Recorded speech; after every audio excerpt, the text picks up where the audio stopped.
How you doing, YouTube? Matt with Massive Beer Reviews back with yet another review. And today we're going to be doing an anniversary beer, third anniversary beer from a brewery called Kane. Kane Brewery is not all that well known as far as I know. Fairly new brewery. This is their third anniversary, so they've only been around, give or take, about 3 years. I heard about them through a to-go place that I frequent right on the border of Jersey. A lady that works there that has quite a decent selection of beer kind of clued me in on them one day and gave me a bit of taste of what they had to offer, and I really liked what they had. Thing is, this is about a year and a half ago or so. They didn't really have much distribution. They still don't even distribute outside of New Jersey. And at that time, they were just doing very limited bottles and stuff like that. So, ends up the brewery is very close to one of my friends, and I've gone down there a couple times since then and tasted a couple things, but never brought anything home to review. And recently got a hold of this, which is their 1095, their third anniversary beer. Like I said, it's a as far as what kind of beer it is, it's a barrel-aged blend of Belgian quads. I've never had it. I've heard good things, so I'm super excited to give it a whirl. As far as what's on the label, nice wax top up top. Up here it says Kane Brewing Company, 3rd Anniversary Ale, 1095, a blend of barrel-aged Belgian-style ales, 11.8% alcohol. And on the back here, again, 1095, 2014. It says 1095 was created to commemorate our first 3 years. Our first anniversary ale, 365, was a blend of a Belgian-style dark ale and barrel-aged beers. We reserve this portion of that blend and age it in barrels for a year to add to our second anniversary ale, 730. By doing so each year, our anniversary ales will always contain one piece of the past.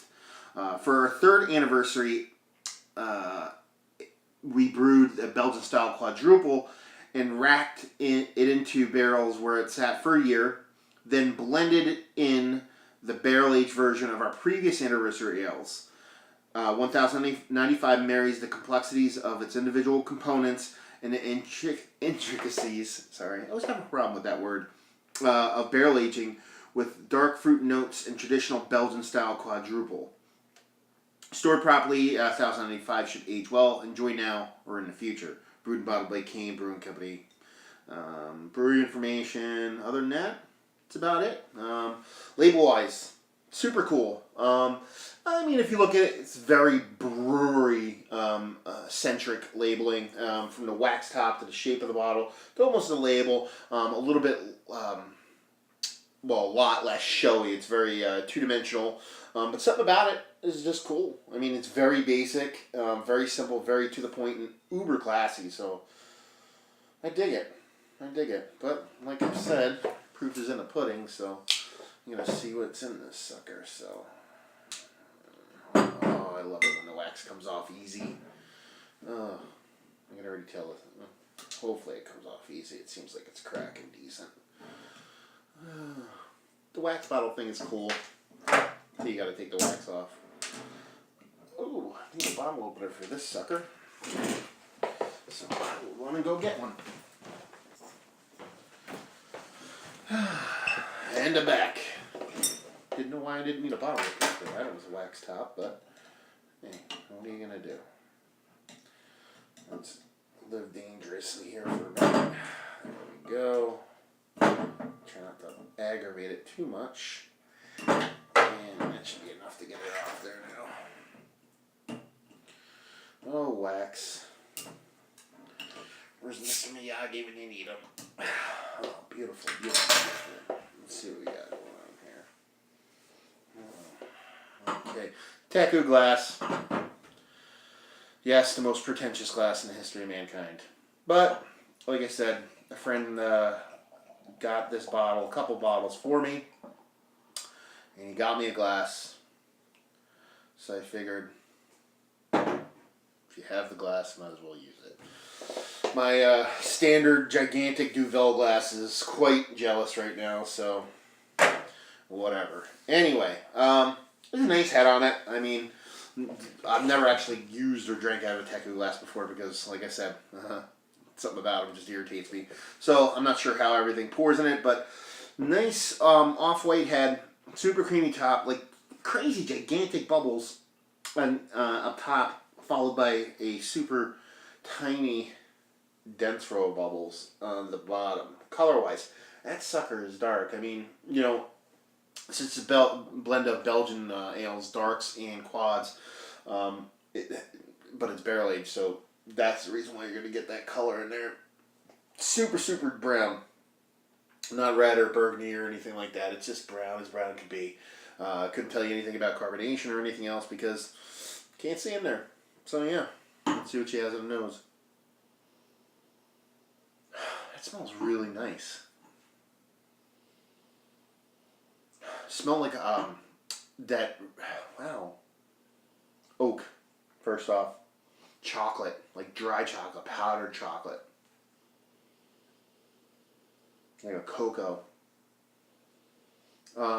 Just a little bit of bourbon there, but not that much. And an amazing quadruple smell to it, like an aged Westie or aged Roastford smell. Wow, it's just chocolate, oak and bourbon, and just a little bit of bourbon. It's like a secondary third player. It's not in your face, which is kind of nice. It smells like a Whopper malt ball mixed with hot chocolate but cold, obviously. Don't smell any booze whatsoever. It smells crazy fantastic. Oh my god. It's like the nose is almost like powder. Oh man, it's everything you possibly want out of a nose. It's not super super in your face. It's very delicate. There's, like I said, a lot of powdered chocolate like cocoa. A lot of oak. A little bit of bourbon and just your regular players.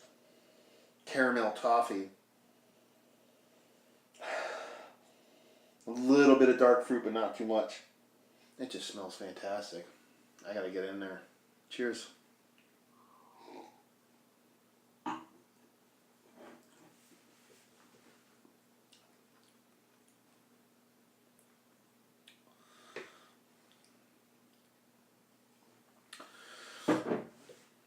This is a fantastic beer.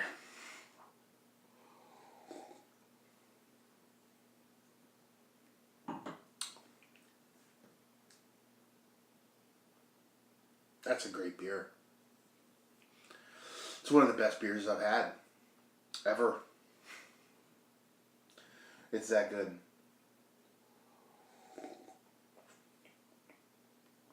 For me, I mean, Jesus. It's like all the things that are in the nose or they're in the mouth. It's chocolate, cocoa, but super, super fluffy. Like the mouthfeel, and that's the thing that I need to talk about when I talk about this beer. Is the mouthfeel. It's like super fluffy. It's not even creamy. It's like powder, almost, for me.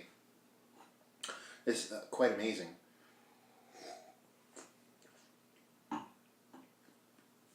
This is an amazing beer. Just a tiniest bit of booziness from the bourbon. That would be my only knock on it, and it's not even a knock. I mean, I like that that's there. It gives me a little bit of, hey, you're drinking, a decent ABV beer. I mean, it's, just a hair under 12%. It was not super huge, but if you let this thing sit for, maybe, I don't know, about a year, that would probably go away completely and then just add to it. This is going to be an amazingly aged beer.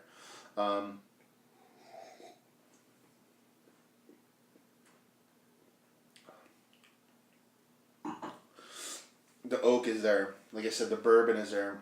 It's like a powdered cocoa chocolate taste to it. Caramel. A little bit of dark fruit, almost like dark cherry, just a hint of it.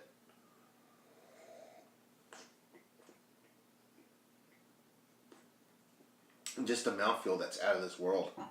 It's like got this, like I said, that powdery goodness with this super delicate effervescence to it. And that's the thing, it's a really delicate beer, which is kind of weird because you're talking about a blend of 3 Belgian darks. You're talking about a quad, a dark, and another Belgian dark, barrel aged in 3 different times, in 3 different barrels, and then over multitudes of years and blended together.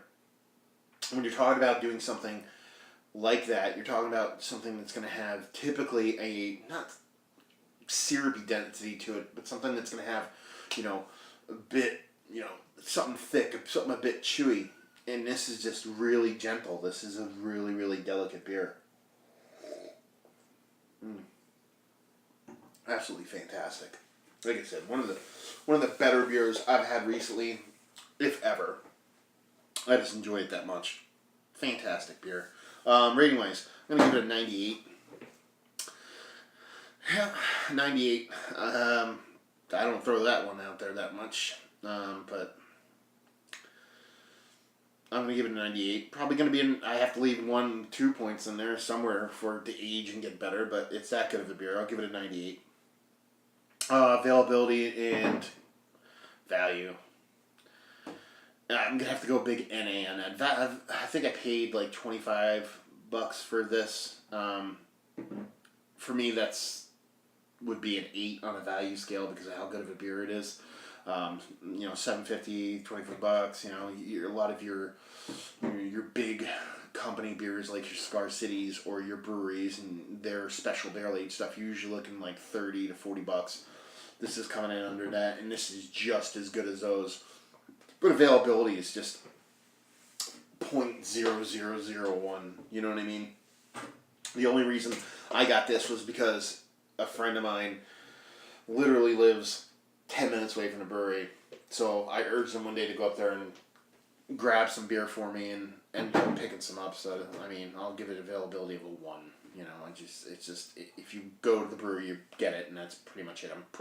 I don't think they really have any kind of distribution even inside the state they're in. So, Kane, 1095, and 3rd anniversary ale, blend of Belgian styles. One of the better beers, if not one of the best beers I've had in a very, very long time. It's just that good. If you like beer, if you're watching this review, that means you like beer. Because who's going to go on YouTube and just watch a random review of a random guy talking about beer? Unless they're trying to either get into beer or they like beer. If you can get a hold of this in any form or fashion, you should get it. It's just that good. End of story. I'm not going to say if you like this style, like that style. If you like beer, you owe it to yourself. Even if you don't like Belgian-style quads or dark or malty stuff, and you see this, you should pick it up and throw it off to the side, because eventually when you get to the point where you do like this style, you'll thank yourself for it. So, Kane, 1095. Fantastic beer that everybody should give a whirl if they can. Another review in the books. Massive beer reviews. Hopefully you enjoyed the review. If you did or you didn't or somewhere in between, please leave a comment in the comment section below. If you'd like to check us out anywhere else on the internet, you can on Facebook, Twitter, and Instagram at Massive Beers. We're way more active on Instagram, so if you're going to check us out anywhere, check us out there. And another review down. So hopefully you guys enjoyed the review. Hopefully you're enjoying one of the better beers you could possibly have right now. And hopefully see you next time. Cheers.